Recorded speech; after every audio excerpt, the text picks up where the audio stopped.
Magandang umaga po, magandang araw po sa ating lahat. Nandito ako sa loob ng chapel ng Hinaga. Ang patrono? Lourdes. February 11, era patron.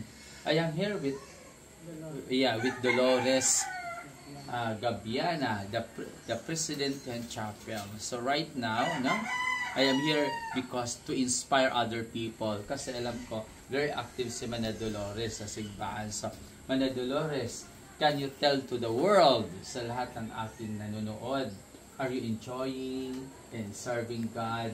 Nalilipay ka ba? Hindi ka nakakaserve, nag-o-offer pa, nagpapakaon, ang padi, ang butlaw, ang panginano, but nalilipay ka ba? Ha? Waray na. Oo, waray-waray. Opo, nalilipay ako, bisang sumadinit akong edad, kung mga pwede lang ngani, hanggang sa huling sandali, makag-serve ako dili. Untat mga iba dili nga, mga bata pa, kaya ako baga-serve pa. Inin baga kalagas naman, punta sumaliwan hirap.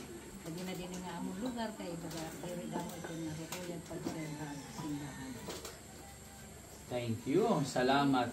I hope nga imo spirituality, adi mo firm, adi mo pagtuo, maka-encourage sa ibang mga tao, no?